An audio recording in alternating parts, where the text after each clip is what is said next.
Onde Mtsan. This is Thongia, a podcast by the District 7 Legislative Office. So, Dr. Bread, we're in the middle of budget season this month.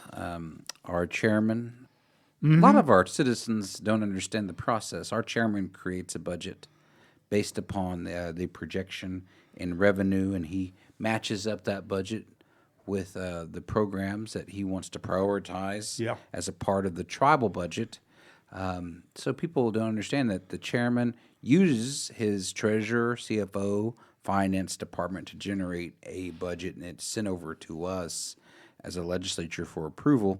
Then it goes out to all the tribal citizens for approval. Part of the process we want to explain is, we have a draft budget that's now before us, posted to the website, which you've accessed. By the way, you mean the legislators? Yeah, okay. Correct. And I wanted to have a session with you so we can kind of understand this budget. You as a citizen, me as a legislator, try to explain what the different ways to look at this budget are. And so we can start with the revenue part, Dr. Bread, if you want to, just kind of breaking down the revenue. I'll go ahead and give a general synopsis, and maybe we can pause for questions that you might have. Sure, that'd be fine. That'd be great. Let me say it's good to be back on air again. Mm-hmm. There's a lot to be talked about. Some things we don't talk about. We should, not you and I, but tribal government and tribal people. I think a lot of them are very hesitant about discussing some things because of the fear of losing their job or their positioning and with what's going on politically on a national scale. So everybody's a little bit too careful for what they have to say. But I think in dealing with our budget, I think we don't need to be careful. It's tribal government, tribal sovereign, whatever you want to call it, information that we're entitled to as citizens, and that you legislators are responsible for at least the approval. But you've got to get together and discuss it at times, and I sense sometimes that's not done as much as it could be. Not that it should be, but it could be. Absolutely. With the executive office and the legislators. So I appreciate you bringing me in and other people to talk with you about it, given our perspectives of it. And so we can jump right into it if you want to. And, in terms of, let me try to draw some pictures as I see it. Not to say that I'm the expert per se. I have a lot of experience with fiscal accountability and management and administration, dealing with not just tribes but other entities like public schools. And I would think there's a model formula that we might be able to talk about and use with tribal governments. So looking through the literature, I think a lot of times BIA helps tribes under self-governance especially to put their budgets together. Mm-hmm. And then they must get it, or had to at one time get it approved, obviously, by the BIA people, whoever they are. So the legislators now are a big part of that. They got to, according to our Constitution, get y'all's approval. Yep, absolutely. And the same thing with KIC, according to the Constitution again. So if you look at the budget as a whole, I'm just going to be very practical about it. We draw a picture about it. I would guesstimate, I'm careful what I say here because I don't know all of it, but I'm familiar with some of it, that approximately 60% of the monies that we use as projected here sometimes on this budget that we have comes directly from the federal government. Yep. Through our 638 grants. Now, in 75, Self-Determination Act, 1975, under, I think it was President Nixon's approval at that time, our support, we as Native people got the opportunity to run or administer our own programs, and to some extent control some of the funding on how it was allocated, or not allocated, but distributed out into our communities. So 638, the monies that the federal government put into that for tribal governments to run their own, is a big part of the budget right now. It is. Yeah. And so if you could draw a picture in a box and you have the 638 funding about that, we can take these line items from here, and it's done that way here, It's and put them in there. roughly about a third. Okay. And then the other parts that we have, there's some parts that I think the terminology that's used is a little bit above experienced heads. I mean, our Indian people, our citizens, heads as far as having limited experience with putting budgets together. Even I have some issues with some of the terminology that's used in this budget. But another portion of the monies that we have allocated for our budget comes from our own revenue that we generate as a tribal sovereign government. So you can draw another box up there besides the 638 funding area box, and you put down, tribal revenue generated from gaming, from interest on whatever, from investments, from land sales, or whatever the case may be. You could put all those into that particular box right there as the revenue. And then you could draw another box and put from that self-generated revenue specifics as far as other monies that we get into the tribes. And some people will say, well, do we get any money from taxing our own people, tribal government? And my answer would be, yes and no. Directly, no. Indirectly, yes, we do. Land, blah, blah, blah. And then we can spell that out on the other box, the third box that I'm talking about. So those three, and there may be another one or two that you want to add that I didn't use right now, but that's a visual approach to showing, and I'll use that term carefully, showing and talking about the budget for tribal people out in the community so they can visualize what we're talking about instead of listening and trying to understand that terminology we use. And I think that's what we need to do as much as we can. Keep my questions in mind because I didn't write them down entirely. I have a question regarding all that, those words I mentioned. Didn't we have at one time a picture of this already drawn a year or two ago and presented to us by the chairman in his booklet? Yes, it was last year. That was the first booklet. Okay, do you recall the pictures of the budget and an explanation, each line item? So when you say each line item, so this, yes, there was an explanation in the budget And last year. they did explain the 638 funding. Correct. A lot of our Indian people don't know what I'm talking about, but I think those that listen now understand a little bit of what we're talking about. So they are going to publish a budget that will be released. It'll be a booklet like we asked for that will be released at the KIC meeting the first Saturday of April the 4th, if I'm not mistaken. And that will explain those charts and pictures of each program, broken down each line item. Okay, what's your point again? It's one of my favorite sayings. What's your point? Well, we have both audio, you can hear, and you have pictures you can see. And I think we as Native people learn really well that way, a lot better than just one way, et cetera. Yeah. So I would encourage the legislators and the executive office. I don't know if we can do it at KIC because we're so scattered at times as far as the group is concerned, to always take that approach in explaining the budget to their people. A booklet that comes out, condensed down. Pictures won't make that much difference in terms of verbiage, but if we could do that, I think we would have a clearer understanding of what this all means to us right now in terms of these line items and our operating revenue. This is the type of terminology some of the people don't quite understand. Indian self-determination, the budget forecast, total IDC for administration, blah, blah, blah. So that's a suggestion that I think a lot of people would like to see happen more so when we get to KIC. We'll know what we're talking about. Some of the line items, for say, under the... Are we just talking revenue right now? Yeah, we'll just talk the revenue itself. Under the general budget, to your knowledge and understanding, are these the same line items that we use every year for our budget preparation? Correct. No, there's some additions, and I can go through that too. Go ahead. So the revenue is like, you have oil and gas. Yeah. When we say do we tax our citizens? Well, yes, we do. We tax them in the vehicle tax, car tax. We have a state fuel tax that people have to pay within our tribal jurisdiction. And so those are in terms of revenue, those are unrestricted revenue.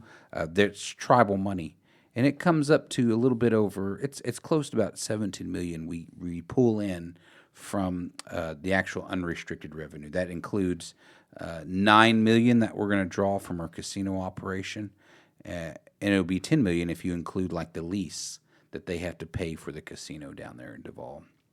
So that's unrestricted tribal money that we've identified and projected. The finance has projected that amount. There was one change and one addition. Cross First Bank, there's been money there at that bank. They're going to transfer that into the tribal general ledger so that we can use that this year as revenue and take care of some other needs that we've identified. Unrestricted revenue comes from, that's basically like saying we have no control. It's going to be a part of the tribe's revenue budget. We can't change it. Yeah. It's just going to come, for example, like the KCOA operating budget. It's going to come from casino funds as well as the gaming commission regulatory fee. And we don't change numbers. When you talk about 638 BIA grants, self-determination grants, we have no control over those numbers. The government gives each tribe what they're going to give.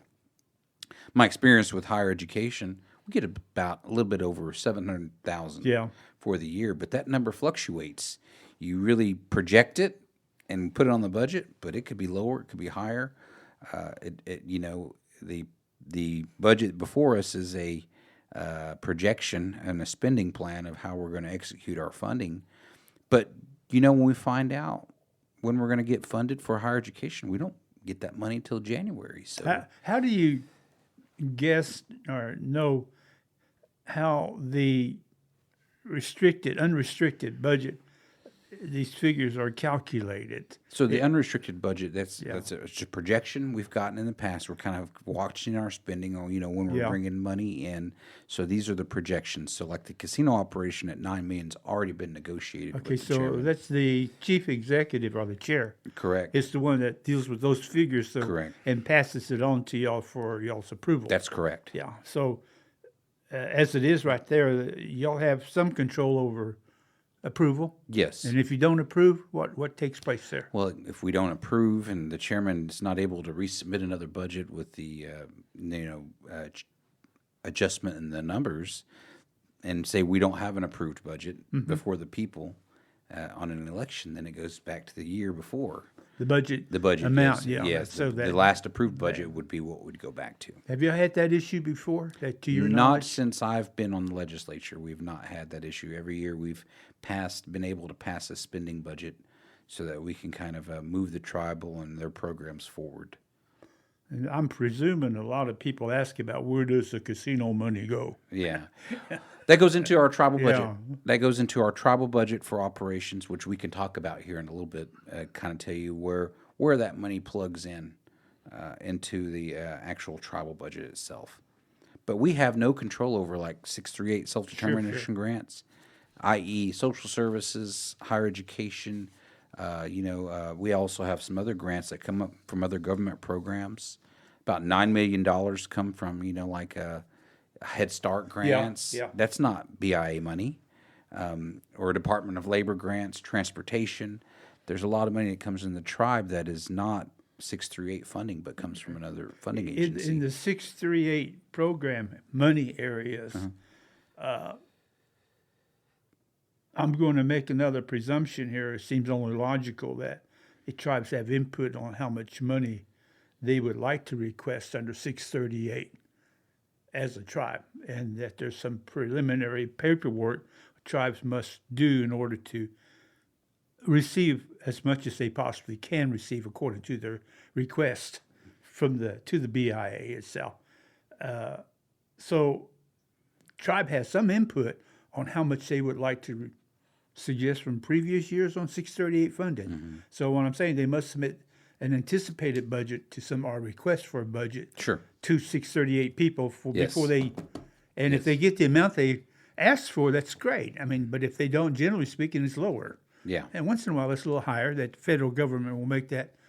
I won't call it an arbitrary decision because you have some preliminary work already in there from the tribes requesting. So they do have some input, the tribes do, as far as 638 is concerned. and when they do their preliminary forecasts for the amount of money that they Sure. would like to receive, request, whatever the right term is in that area. So, to your knowledge, is that 638 preliminary budget, is it passed through the legislator's office as far as No. the application for money? It doesn't come to, like, all these programs that are 638 grants, we don't get to see that application as it goes up. Would you like to? That's a good question. I'd like to see how they're progressing and trying to increase their funding. Yeah. But a lot of that times, those are fed through the executive branch compliance officer. And a Okay. lot of times they're the status quo budgets. Yeah. Very little improvement or increase.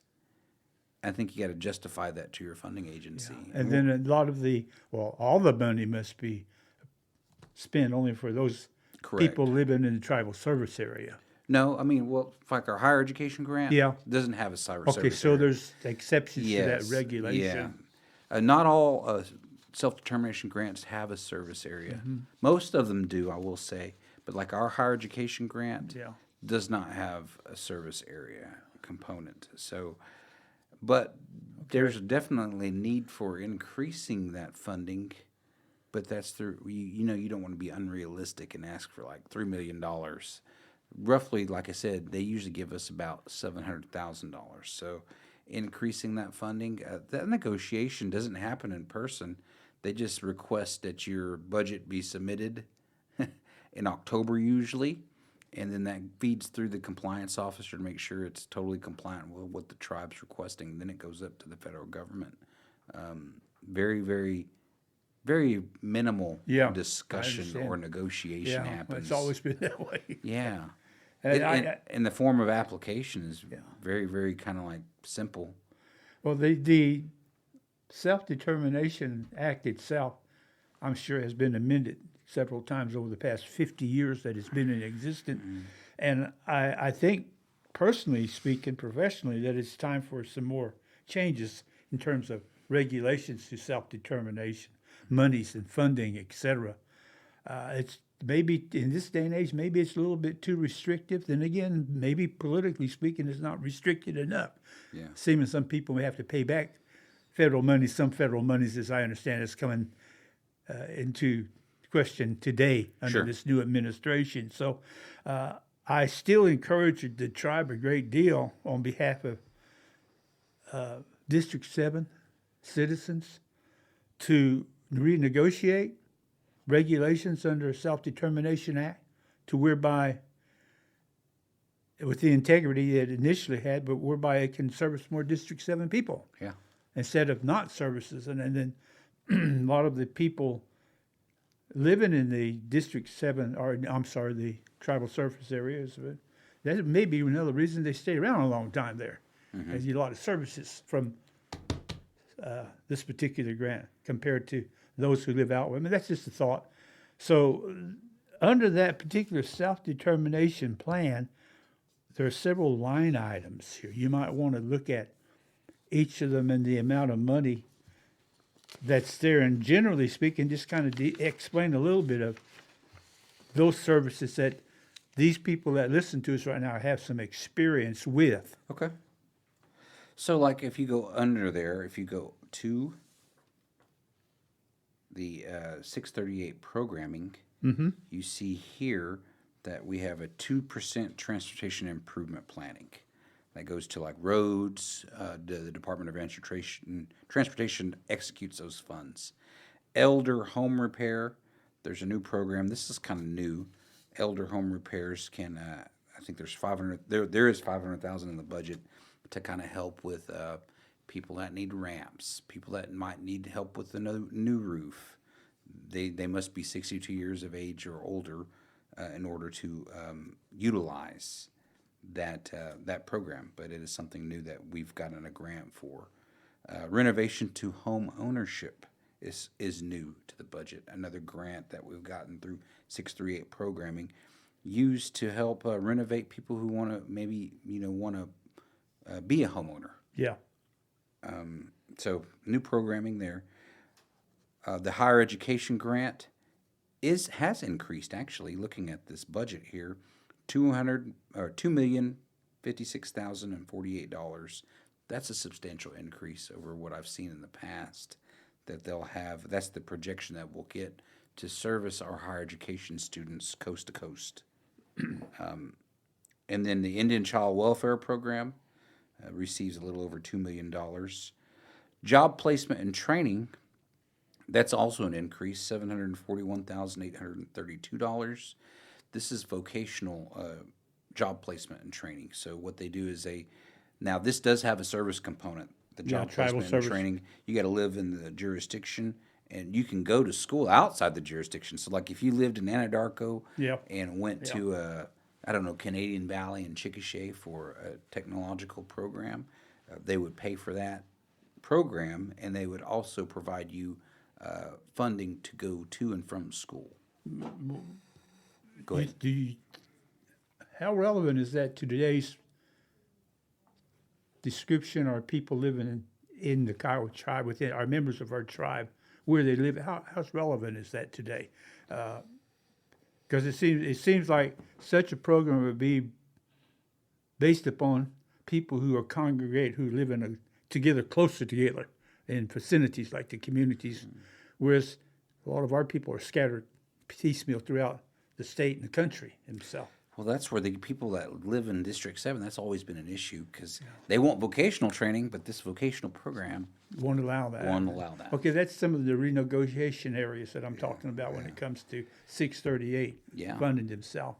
But back up real quick, and not to ask you a question, but the home repair and the home ownership, that's not part of the housing program. No, it's Okay, a different grant. that's The a little- housing program is a different pot of A money. little confusing there for some people when they say, well, I thought they were talking about having home, well, that's not under housing. So housing is separated, separate from the tribe Yes. government per se. Yeah. For what reason?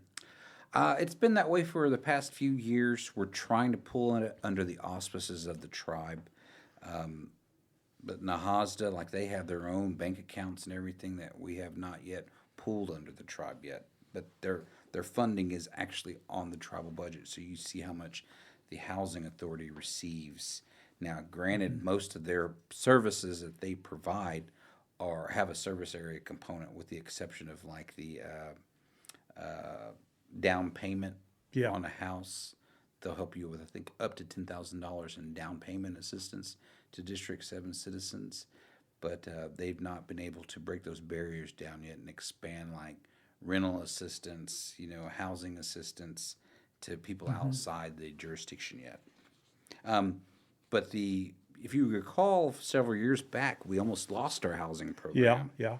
And the Housing and Urban Development Program ensured that in order for the tribe to receive funds, they have to set up a separate entity, which became the Kiowa Housing Authority, Kiowa Tribe Housing Authority, KTHA, which was set up in Anadarko. And it was set up separately from tribe because the agency, HUD, wanted to make sure that the tribe didn't have control over these dollars, that they needed to be separate, i.e. their own board, the politics. the politics was very, very much involved. We will give you your housing program back, but you can't utilize your tribal bank.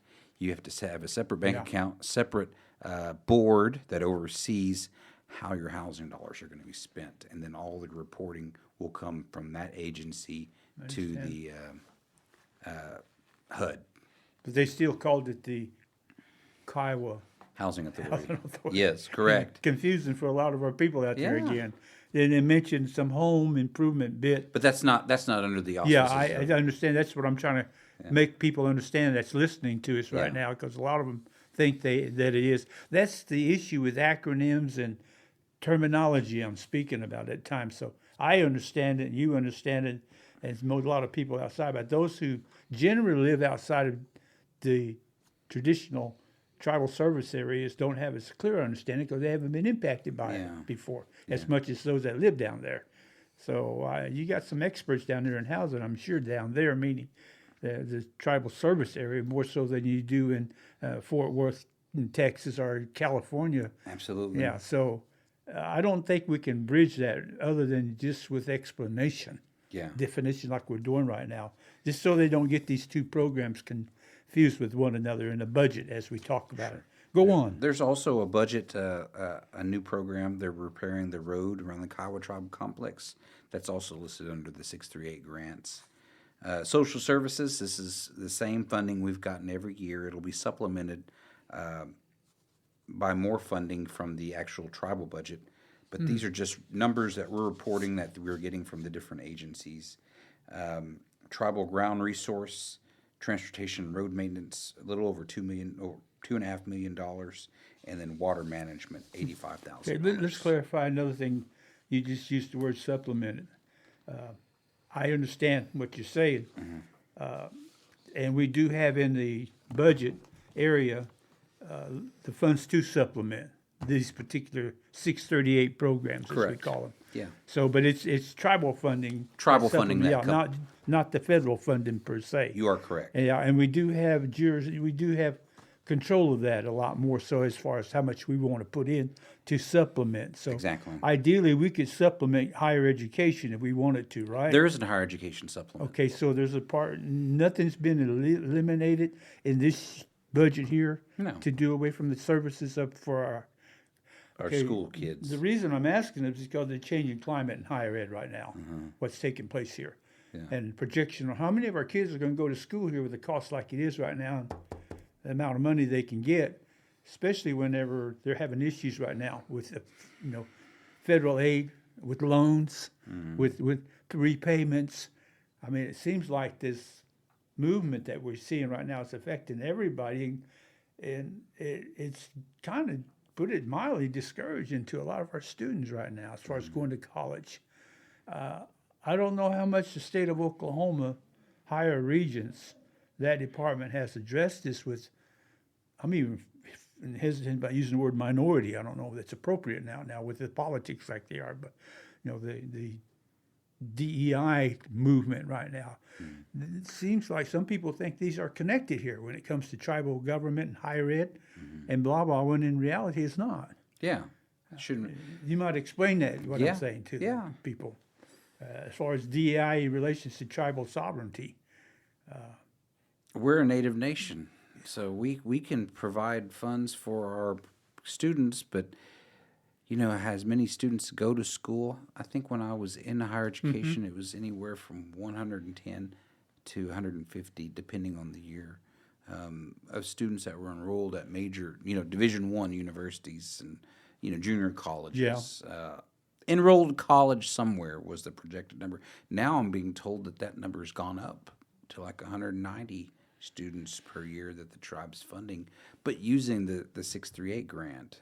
So they've gotten some increase in money, but we're still not supplementing to give every student a full ride.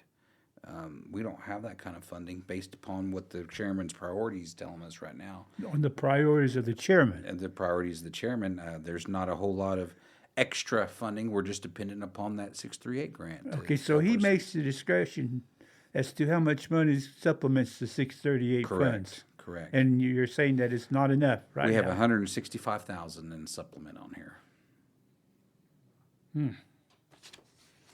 Okay. So he did build in a back to school. I think we've also added in, since this has been posted to the website, we added in a back to school supplement as well to help our high school students. Yeah. That was a discussion we had with him, because every year, beginning in August, everybody's like, is the tribe going to give us a clothing voucher so we can buy school supplies for our kids or school clothes for our kids? And it's always been a real source of contention with the legislature and the executive branch. But the legislature brought up the question and asked about a back to school program. Now that has been added back into the budget at $220,000 that we're going to be able to kind of help out our back to school kids. Now, talking about high school kids. Yeah, I understand. And elementary school Yeah. kids with backpacks and supplies, etc. We seen that program service last year down in Oklahoma City. Yes, exactly. Tulsa area. Exactly. Which So- a lot of our Kiowa Indian people have expressed appreciation for that. Yeah. That little bit helps a great deal, especially nowadays. And since so I'm kind of surprised that wasn't programmed in initially. Yeah, I well, would- we had to program it in. It is programmed in this year. But the general budget, we talked about tribal money. Yeah. If you look at your budget, you see the executive office, about $1.5 million. Our law enforcement agency, we had a real question about this because a lot of the law enforcement agency was going to receive their funding through justice grants, Department of Justice grants. But you see now we've got a line item on here under law enforcement for $586,000. That's going to be to stand up our Kiowa Tribe Law Enforcement Agency. Election Commission, we added in extra funding. I think they've asked for an additional $50,000 for in case there's a special election required. Under the line item for the Election Commission, they contract through American Election Systems, AES is the acronym, from out in New Mexico for our general elections, i.e. budget. And if there's a special election required, they have to pay for that. Basically, what happens is we have the ballot readers, Yeah. the machinery, electronic, the equipment, yeah. machines, that equipment that we have to contract with AES to bring them here and post them at our polling sites, and then they make sure that everything's secure and that the ballots are going to read. It costs a pretty penny to contract that service. So we had to pad, or I hesitate to use the word padding, but we had to add in extra funding in case there's a special election that we're not trying to jump through hoops and look for money in the middle of a budget year, that the money will be there for them to execute that. So there was an increase. It should be about $150,000 under the electronic ballot machine readers that we need to contract for 3 elections if we need them. Tribal Historic Preservation is a tribal program that receives. They're fully tribal funded. They're looking for grant money to help, but still the museum is in the same boat, fully tribal funded. The language program, also tribally funded. We used to have an A&A grant Yeah. to get it started.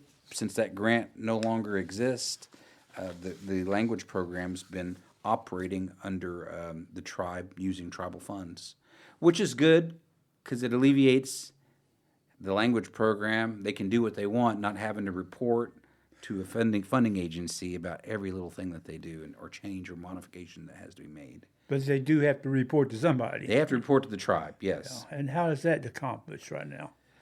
Well, the chairman has pulled them out from the education division and is replacing them under the chairman's office. So the tribal language program, Is going to be reporting to the chairman. and not to the education. Correct.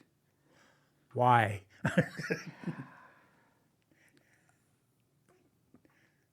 Call it politics, call it whatever, they've been unable to find a good person to lead that language program, according to the chairman, and that he feels like that is a program.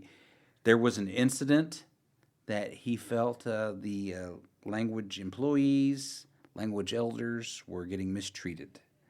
So in order to ensure that this doesn't happen any further, he's pulling the language program directly under his administration. So it's a administrative decision Yes. as far as that's concerned. Chairman's decision, yep. Okay. Natural resources and land acquisition, this comes together. They've stood up a natural resources office, and that's that $289,000 what will be required to run that office, i.e., What is that, natural? I know what it is, but what do we actually do there within the tribe? So, when we're talking about EPA, water, there's energy, exactly. Those kinds of programs, partnerships, that's what that office oversees working with. And this money that's, It's tribally funded, okay, but it goes for the, operations of the natural resources office. is that another way of saying somebody's salary? Yes. Okay. Yeah. But that's what I'm looking for, is what kind of services we get out of it. Yeah, correct. As far as the money Tribe we expend, goes. yeah. Well, and a lot of it is, if you see land acquisition, they've requested $1,750,000 to acquire land back, purchase land within the Kiowa Reservation, with the hopes that a lot of what natural resources does is ensure that that land goes back into trust. The tribe can utilize it for whatever their needs may be. So they've asked for more money, and so that's what's reflected on this budget is land acquisition. In the past, we've had like parcels of land, like, Yeah. yeah. Allotments, Sure, 160 acre lot. sure. 28 or 20 owners. Yeah, well, we've had incidences where just one owner owned 160 acres. Wow. The owner wanted to sell to the tribe, and the tribe denied. Wow.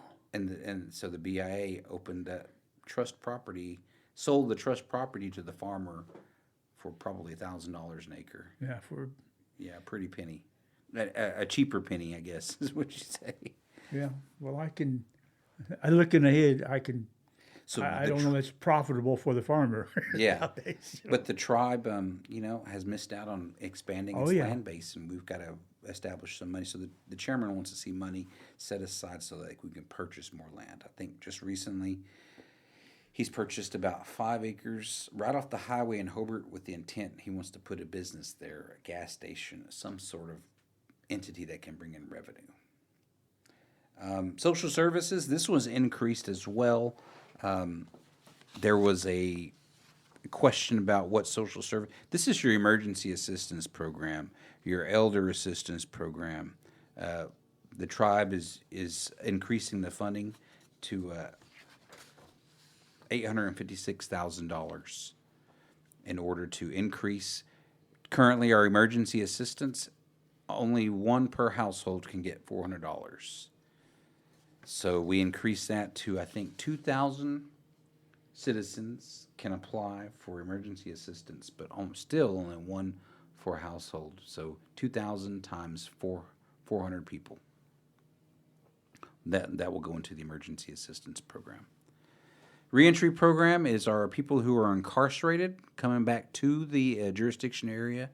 Reentry will help them kind of get back into the communities. Veterans assistance programs, that is LaRue Gouladle. She wants to ensure veterans are receiving assistance through transportation, getting to their appointments, but also applying for their VA benefits. She's certified to help them apply for those benefits as well. The Kiowa Tribe Youth Development Program is fully tribally funded. That's under the Education Agency. It includes the I think they call it like the youth legislature. Yeah, leadership The development training. leadership development and training is what a lot of those programs are being. It used to be called the Youth Sports Program, but they've changed the name. They no longer do a lot. They might do some of the sports stuff, but it's supposed to be development, mentorship, and that's something the chairman wanted to see. The tax commission, that goes towards, their revenue goes into state fuel tax, oil and gas severance, and vehicle tax. That whole department is fully tribally funded. Tribal member services, enrollment services, elder payment, the elder payment number. I question this number so hard because I know we have over 2,000 elders. Yeah. So that number should be $2 million. $2 million plus. What I was told by the Department of Finance is that, well, that's the number we take from tribal funds. The rest we're going to take from the last year of the ARPA funds. So everybody will still receive a check for $1,000 or 2 checks for $1,000 using the tribally funded elder payment and then the last year of the ARPA funds. That's something the legislature, I made sure we keep an eye on because next year it's going to be all tribally funded, or else we're going to catch heck from the elders who want to make sure that we keep that check at $1,000. That's a nice way of saying that. Yeah. Check. We're gonna, I don't know. Maybe they're saying, well, with a new casino, we should have more income coming in for us. Yeah. As far as that's concerned, maybe I said maybe. Yeah. I don't know what the Hobart Casino's going to do. Well, of course, the projections are, very interesting. To say the least. About we're running, into some obstacles there, I guess. But I'm not a negative person. I look forward to that day. I hope I'm here when it happens. Yeah. And then if you go down below that, you have an AOA supplement that helps out our actual A&A grant that we have. It's actually listed under the other government programs. So $100,000 helps with the Administration on Aging, and then you see our higher education supplement for 165,000. So those are the funds that will be used to fund the tribal administrative programs. The other remaining part of the funding will go towards the legislative branch, judicial branch, and Kiowa Indian Council. So you see there's numbers there. They're also always tribally funded. And I got a couple of areas that I want to not question. I just want to have it discussed with you somewhat. According to some unofficial data, research that I glean a lot of times from what the national news says and what other tribes have done in Oklahoma to some extent with research. And one that keeps gnawing at me, two of them really, and you know one of them very well, that's education. The other one has to do with technology. And I would think that the legislators and the chief executive office people would see that there's really a big need out there when it comes to our communities to have access to internet and computer equipment, software. But I don't sense anything focused in the budget in the years to come. I'm gonna put in plural. And have y'all talked about technology as it correlates with communication, as far as how we can better reach our people like we're trying to do with this little podcast that we have every month? Has there been any good discussion about it? Do you foresee any expansion in expenditures for that particular area? The executive branch keeps on talking about a broadband grant. You've heard of that, right? Sure. They've told us about that. I've not seen a budget on what their plan is yet. It's not been shared with me. They keep on saying, well, we have a broadband grant, but yet I have not seen anybody get any kind of internet from it. I think it's important as far as is it a priority? According to the chairman, apparently it's not. So I get what you're saying in terms of technology. That was one of the selling points of the KIC coordinator was he was going to give every tribal citizen a computer and internet last year. We haven't seen that happen either. But obviously there is an important aspect of technology, getting people access to technology so they can keep in contact with the tribe for communications. Yeah. We can't afford a paper anymore. It's too costly, and there's nobody to print them. There's nobody to print physical papers anymore. And that's interesting. Papers are a thing. Well, nobody prints a phone book anymore either. Yeah. So, well, that only increases my anxiety about technology and especially our elderly people. Yeah. You talk about 2,000 elderly people, and the diversity of them all in terms of where they live at even makes it even more crucial at times. That you get on Facebook, that's probably why it's so widely used by people. It's probably the only means they have other than telephone, and that's even obsolete. Well, what I'd like to see the tribe do is invest in an app. Yeah, that's a good idea. Everybody knows how to use apps because you have to use app for your phone or your iPad. You can, if we could get an app, I think that would alleviate a lot of our questions because people can access the app via their phone. And if you can get on Facebook, you can get on an app. Yeah. I hear you. Getting there is an important phase too for people there. Now, yeah, I agree with you. You can get on. A lot of people don't know how to get on. Sure. How do you get there? So there's an element of orientation, familiarity, i.e. training, for a lot of people that could be done to some extent. Not a lot. That could be. There's a lot of training you can do online. Yeah. Using YouTube channel. My office manager in District 7, Tara, is really proficient at putting up videos to instruct people. For example, people can go on and watch the video about how to request their new ID. Yes. Their tribal ID. Yeah, been there. And so it's helpful. I think you just got to figure out ways to put that information out there so elders can see it and say, okay, I can watch this. Then I can download the app and start using it. Well, I've been on the past 2 years a kick of trying to ascertain what type of number of services we provide in that area. And project on the quality of that service, and it's been very minimal. Mm-hmm. And I kind of criticize once in a while the tribe for not taking more of it as a priority. As I got older, and when we worked here at OU, I didn't have that big a need in technology because I had some of the best people here to work with us as faculty. But once I retired, I realized how crucial that was, and you didn't have immediate access to a technician. Mm-hmm. And a lot of our older Indian people, with all due respect, I'm one of them right now, don't know what you're talking about when you say apps. Mm-hmm. That's an acronym, or I know what you're talking about, but they don't. And I got to a point where I made some jokes out. So I'm getting tired of asking my 10-year-old granddaughter to come in here and work with me on this computer. But I'm modest enough to say On this that. phone. Yeah, on this phone. Can you show me up how to do this phone? How to? Yeah. When I could call up my technician here at OU and Yeah. he'd come right in and take care of it. So I think there's a big need out there, and I think it should be reflected as a priority to some extent, not the top priority, Chief. In communications. Right, under communication per se. Yeah. Well, if we go down, let's look at that. Under indirect cost administration, Yeah. you have the actual administrative office, tribal operations center, $400,000. The finance office is $1.6 million to operate the finance office. Human resource office, these are all come from tribal budget as well. Procurement office, grants and contract. Then you have information technology, $806,000. So I think there needs to be a little bit more funding in the future. I think there's to needs to be a lot more. media, but look at media and outreach, only $279,000. A couple people that print their monthly newsletter that goes out on the website. What else are you doing? What content are you generating? Not much thought goes into just keeping it. It's very, very minimal. Well, I have to take my feather off to Comanches sometimes and Cheyenne people, Cheyenne Arapaho.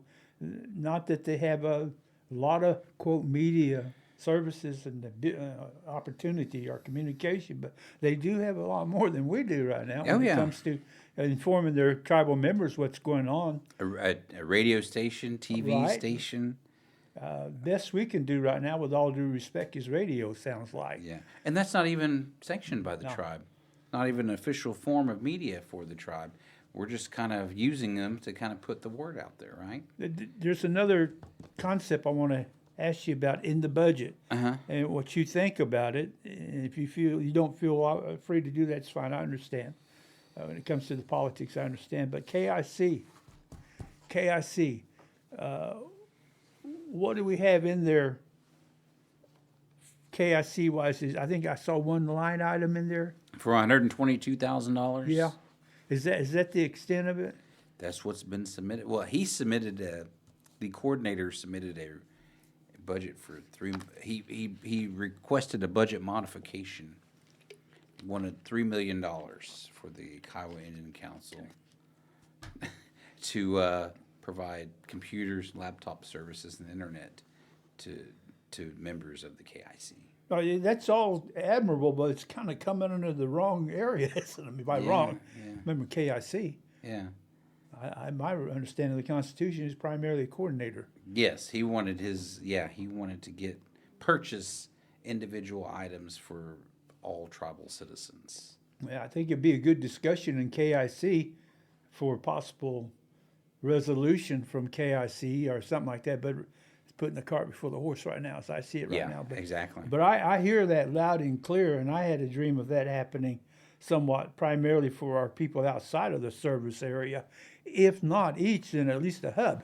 Yeah. Where they could go to, and that's what I had envisioned, hopefully for the district offices, that they would be a hub for it. And that was just a fantasy, I understand, financially, but I think to some extent we can make it happen as a tribe in the budgets as we invest money.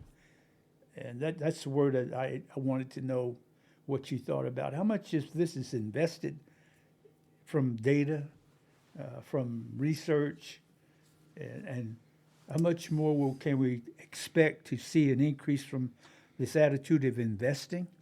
Is it there or not, as far as that? Well, let's talk about investments. People usually invest money based upon data, right? Yeah, Trends, definitely. I would think so. Research. Am I going to stock get market. am I going to get a return on my investment, Yeah, right? my income tax even. People don't just throw money away. They want to. Well, I say, let me back up here. If you make an investment, you want some sort of return, right? So the tribe should really prioritize the need for data collection, research, analytics to kind of drive this budget home. I don't see a whole lot of this budget as research and data driven. Yes. I see it as a continuation of what's been there before, and kind of a status quo budget. Yeah, maintaining. Maintaining, Yeah. but not expanding. Maybe there's not enough revenue to expand upon right now. We only have one basket, Yeah. and that basket's in Duval. That's the only one making all hongia right now. The Carnegie Casino is not making all hongia. It's just kind of maintaining. If that. And if that. So we don't know how Hobart would do, but apparently the chairman is taking that business and expanding the Hobart enterprise. Now, there is some expansion that the casino wants to see, and they have yet to get this KIC, but they want to build a new hotel down there in Duval. And the feasibility, they've sent us a feasibility report. I've gone through it, but the discussion with the community have not. I think they started in Hobart. I haven't had one yet with the District 7 citizens. We have that scheduled on the 27th of March. But they got to get a resolution in, and the KIC coordinator did not submit any resolutions for this meeting. Wow. So they're not going to have resolutions to discuss because he hasn't done anything. Probably because he wanted his resolutions to be heard versus the people's resolutions. So that's where we are, Dr. Bread. There's a lot of questions, a lot of ambiguity, a lot of unknowns. But to answer your question, I don't think that this is a budget that's focused on research and data. It's mainly maintaining what was already there. Well, my attitude is to help where I can attain greater status for us, generally speaking. And not, if I'm going to maintain anything right now at my age, I want to maintain our culture as much as possible. I can do some things about helping us attain a higher understanding of the culture through education. But the thing that I think we need to, and I think the people in District 7 probably will be answering it, what does this budget do for us outside of the District 7, outside of the service area? Now, I understand we get, and I'm very grateful and appreciative of it, and the holiday money, that helps a lot more than I think some people understand. Of course, with the characteristics of our population right now, that attitude would vary over time because a lot of our people went on to be successful economically and during the 50s, 60s, and 70s. I know some people say, like who? Well, if we did some research, I'd be able to answer that a lot better for you. Yeah. But as it is right now, I think we need to know where we stand at as individuals in the tribe in terms of economics, in terms of education, in terms of population, blood quantum. To what degree do we understand our culture as it is, and who's going to determine that? There's a lot of analytical information that we could use that we don't seem like we have much of a concern for it in the budget as far as work is concerned. Sure. So where they get their data or where they get their ideas, if it's just more or less maintaining Historical data or contracts that they hear about and put in for, that's what they do. And I also have a big concern in terms of this budget money for the next 2 or 3 years and what kind of funds we're competing for in terms of nonprofits, our nonprofit areas. I don't see anything in there as far as what kind of money we receive that's donated to us in here. And if it is, I apologize for that because most of this, you say, well, this budget is just for this. Well, as a citizen, I'd like to know, do we get donations from people into a fund that we can tap at times when we need to for special needs of our people? Or I've heard about a funding like a higher education, what do they call it? It's a higher Endowment? Endowment. There's a fund there. I don't want to call it an endowment fund, but it's supposed to be there for college students, to kind of free up, like people want to donate money to, oh gosh, what do you call those things? People call them like a higher education. It is a fund. I forget what it's called though. There is a fund out there. I'll get more information on for you, Dr. Bread, and send that to you. But there is funds out there if nonprofits wanted to donate. It is a nonprofit they can donate money to, and that money goes So into you're talking about like a education. foundation. Of some Foundation, kind. that's what I'm talking about. Yeah, well, that's an area, another element of the budget, a budget. Suggestion. I'm not saying it's standard for tribes, and who knows? There may be there's, 99% of information you want to release, and then 1% you're entitled as administration to keep to yourself. Sure. But I would like to see more of that generated money from soft money, grants, indirect costs, also endowments or donations, or even the foundation activity, all put into a chart and showing me what we have out there, if anything, for the years to come, and how we're going to supplement from this fund, to different areas and not exhaust all of it. We can even invest some of the money for bonds and other things besides that. So. Well, there's not even a Department of Research and Economic That's Development. what I mean by institutionalization also. These other tribes have a large department dedicated to just research and development, right? Definitely. And I don't see any of this. That's why I say that there's no research and development going on. It's mainly just Well, maintaining what I was think a already good, there. I'm going to say conclusion, but into my thoughts in terms of budgetary stuff is, I appreciate the efforts that's put into it. I would like to see more of what we had the year before. So as far as explanation like you went through, Yeah. document it and present it to everybody as members of the tribe so they can read about it.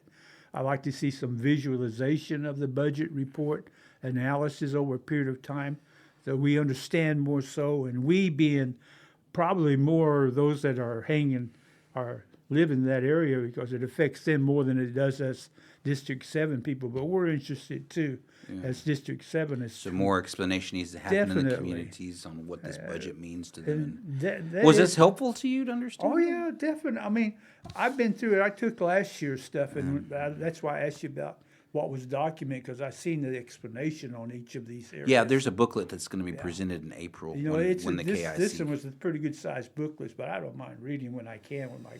No, it'll be the classes, same. but, It'll be the same format as it was before. that kind of goes to another area of employment for me, and that's outreach, or reaching out for the tribe.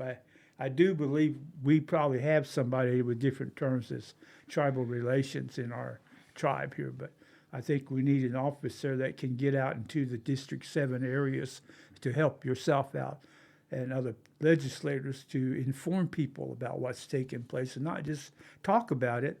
I would say it in Kiowa, but I don't remember how to say it. But someone who could actually get out and sit down with the community and talk with them and show them and discuss things like this for them when asked for. Maybe we do have it, and maybe as legislators, feel like y'all should do that. I don't know for sure, but I do know what the Constitution says. Yeah, I think going out to explain this would be great for our citizens. If our citizens can have that dialogue and discussion in a respectful manner, we got a lot of warriors that want to light us. We're just we are trying to explain, and we're trying to be the messengers. Yes. To explain. But a lot of times I get hit with a lot of arrows, and like town halls, what's Yeah. going on nowadays. and oh gosh, it becomes. I think where it goes back to what you talk about culture, and I'm going to continue to say this, is we've lost our values of respect as citizens. So if you go on Facebook, you see all these people just talking really horribly about one another on Facebook. And about the tribe. The tribe don't give me anything. All they want is all hongya. We're trying to do the right thing, but man, when you go out there and try to explain things, it's like I'm asking to get lit up, and I'm prepared for that. I know those are some hard questions. You're not going to make everybody happy. And people say, well, you got to have thick skin. Well, dang, your skin can only be so thick You when you're know, coming at it from hatchets and knives and, just ready to want to complain.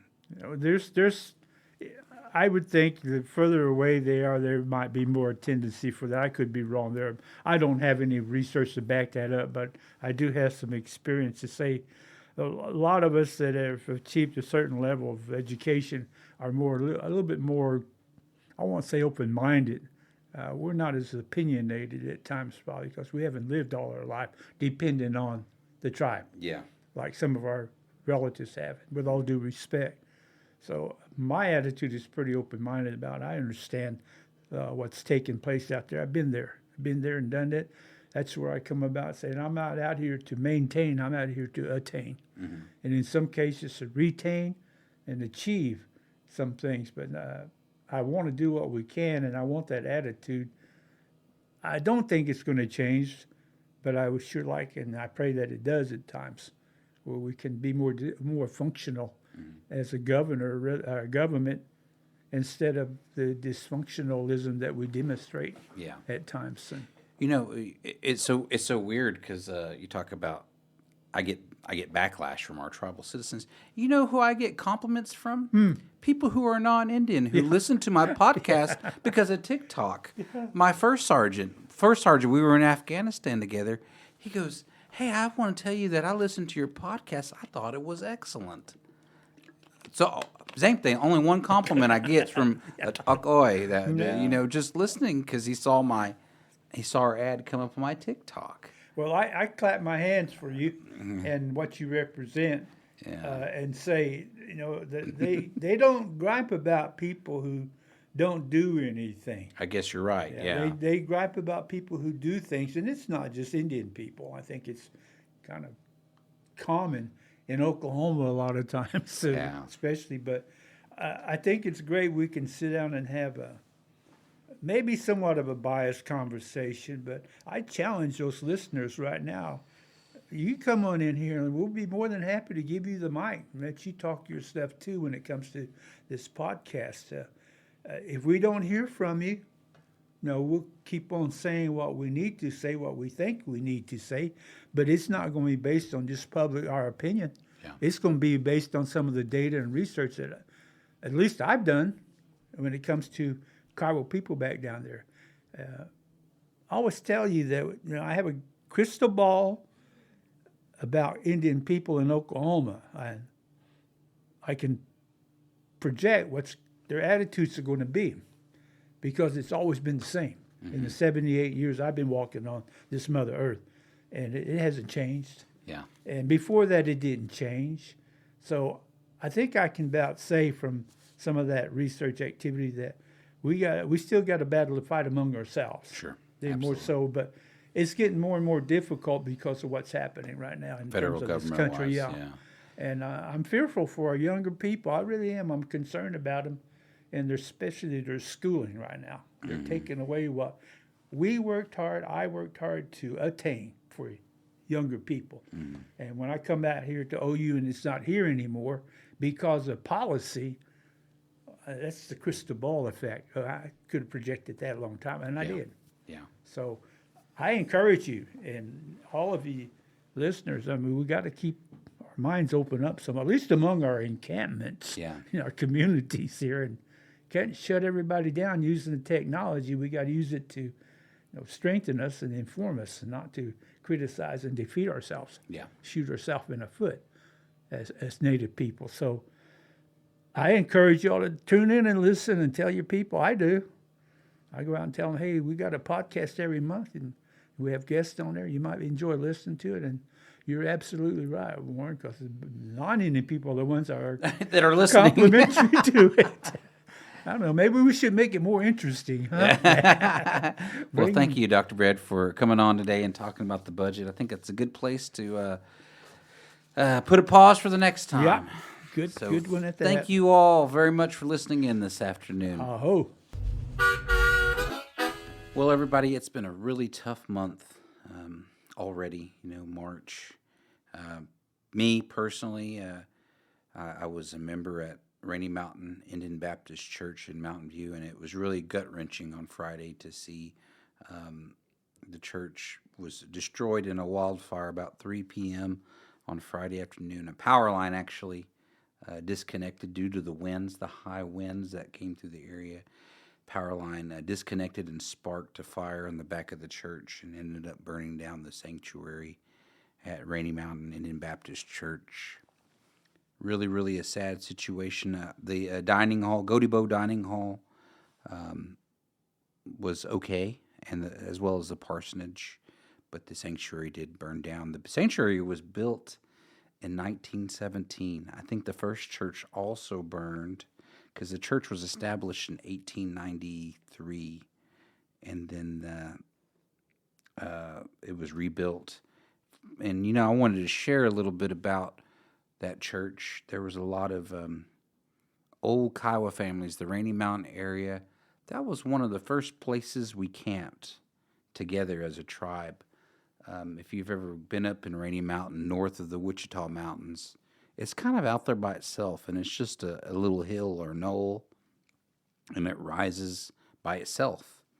But there's a really nice creek that runs on the west side, and if you've ever been on top of Rainy Mountain, you can kind of see why the tribe camped there, because of the creek and the water and the landscape, and they could see a long ways. Probably had people on top of Rainy Mountain, I would imagine, looking off in the great distance to kind of watch out for enemy intruders and keep the village safe. But Rainy Mountain is a really special place for me personally, because that was my family was a part of the church. My last name is Queton. My great-great-grandmother was Bima, and she was married to Esteban Queton, and she's actually the fourth person to be baptized at Rainy Mountain Indian Baptist Church. She's on the monument, actually, right behind Godibo and Mrs. Bigtree. They were among the first Christian converts at that church, and my great-great-grandmother was one of the ones that dedicated her life to being a Christian at that church. And so very deep history with my folks from the Queton side of the family that were very staunch members of that church. But I'm thinking about them, thinking about when I went to church there with my grandparents, their sisters, Margie Tarbone and George Tarbone Sr. When I went to church there, I was just reflecting on the people that were there: Christina Simmons, Jacob Ottone, Dan Sadongi, Luke and Rosemary Toybo, Fred and Peggy Soodle, Maddie and Brennan. The only one left out of the whole church group would probably be Grandma Dolores Harrigara, last one here with us. Thinking about her today, and I'm thinking about our church family. I'm glad that they had service on Sunday, which was the 16th. They had a church service in the dining hall, still carried on, even though their sanctuary had burned on Friday.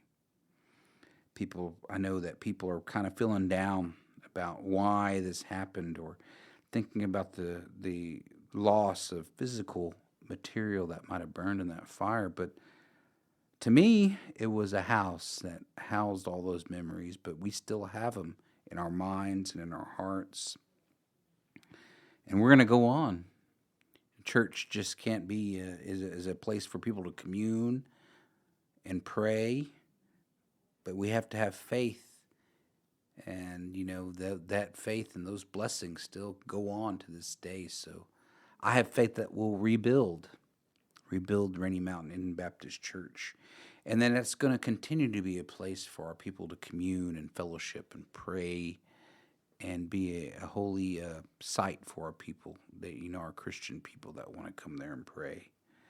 So with that, I'd like to, I'm going to sing a song just in memory of Rainy Mountain Indian Baptist Church. And it's becoming it's going to be Easter will be here before long. And so whenever I think about Rainy Mountain, I think about the Easters we used to have together as a church family. And I'd like to dedicate this song to an Easter song to them, to the church, and to people who might hear this podcast, and maybe it might uplift us today. Jesus ade apokipoton zoiga. Jesus ade apokipoton zoiga. De badot sai komi. De badot sai komi. Ogo akoi pedo apaton se. They badot sai komi, they badot sai komi, ogo akoi pedo apaton se. Jesus ade apokipoton zoiga. Jesus ade apokipoton zoiga. They badot sai komi, they badot sai komi, ogo akoi pedo apaton se. They badot sai komi, they badot sai komi, ogo akoi pedo apaton se. Jesus ade apokipoton zoiga. Jesus ade apokipoton zoiga. They badot sai komi, they badot sai komi, ogo akoi pedo apaton se. They badot sai komi, they badot sai komi, ogo akoi pedo apaton se. Jesus ade apokipoton zoiga. Jesus ade apokipoton zoiga. They badot sai komi, they badot sai komi, ogo akoi pedo apaton se. They badot sai komi, they badot sai komi, ogo akoi pedo apaton se. Aho ta panmata, dok I dabon, no engo koi gubada. Betado de dog I no con ahonde con dog I. Hego dot side pedo aon time I dot side tongue ya own deep. Father God, I just pray to you today that you look upon our Sapial Day, Dog Yato, our Rainy Mountain Indian Baptist Church. Betado Day, you look upon them today, Father God, and uplift their minds, body, and spirits, all of my family today, Father. We're kind of feeling pitiful today, Lord. You look upon us with peace and thanksgiving that we can focus on rebuilding our church, Lord. I just pray all these things in the name of our precious Lord and Savior. Aik omp edo dake Jesus. Amen. Deon de aho for tuning in to this episode of Thongya, our District 7 podcast. The music was provided by Mr. Terry Tsotai. For more information on our legislative work, please visit our website, kiowatribe.org/district-7. Thank you all for tuning in. Hegoim oi don't I oh.